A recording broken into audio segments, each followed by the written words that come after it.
నాకేంటమ్మా, నాకేంటి అనసూయ గారు, మిమ్మల్ని ఎందుకంటాను నేను? అసలు మీరెందుకు వచ్చారు దీంట్లోకి? నేను మిమ్మల్ని ఏమన్నా అన్నానండి? నేను అన్నాను, అమ్మా బయట నుంచి వచ్చిన హీరోయిన్లు కానీ మన హీరోయిన్లు, ఎగ్జాక్ట్ వర్డ్స్, హీరోయిన్లు కాస్త ఫంక్షన్లకు వెళ్ళేటప్పుడు కొంచెం మంచి బట్టలు వేసుకొని వెళ్ళడమ్మా, మనకి ఎందుకు ఈ దరిద్రం బయట, వాళ్ళందరూ ఎగబడతారు. నిన్న మనం అక్కడ చూసాం కదా, మనం కొత్తగా చూపించేది ఏదైనా తర్వాత ఒక పదం వాడాను, విచ్ ఈస్ రెడిక్యులస్. నాకు వాడకూడదు ఆ పదం. నాకు ఇప్పటికి కూడా అది ఎన్నాళ్ళు హాంట్ చేస్తా తెలీదు. నేనా ఈ పదం వాడింది అని.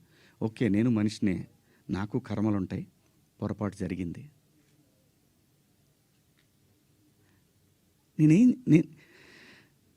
నా బాధ అంతా ఏంటంటే, నా వైఫ్ నా పిల్లలతోటి కరెక్ట్గా మాట్లాడలేకపోతున్నాను నేను. అది నా మిస్. వాళ్ళు నన్ను కన్సోల్ చేస్తున్నారు, వెళ్ళండి అని అంటున్నారు.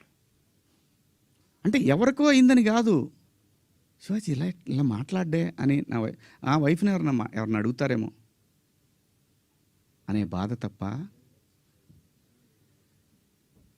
నేను దేనికి భయపడేవాడిని కాదండి. తప్పు చేసినప్పుడు క్షమాపణ చెప్పడానికి కూడా ఒక క్షణం కూడా మనలో మనం కూర్చొని ఒక మాట అడిగితే సింపుల్గా, అమ్మ నన్ను క్షమించండి, నా వల్ల ఈ 2 పదాలు దొరికినాయి అని చెప్పేదానికి దాన్ని చాలా దూరం సాగదీశారు. పర్వాలేదండి, మేము పట్టడానికి ఉన్నాం, పడతాం. సమాజంలో ఎప్పుడైనా సరే ఇలా జరిగినప్పుడు నేను మాట్లాడతానండి, నేను ఖచ్చితంగా మాట్లాడతానండి.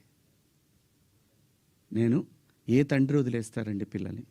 ఇంకొకటి,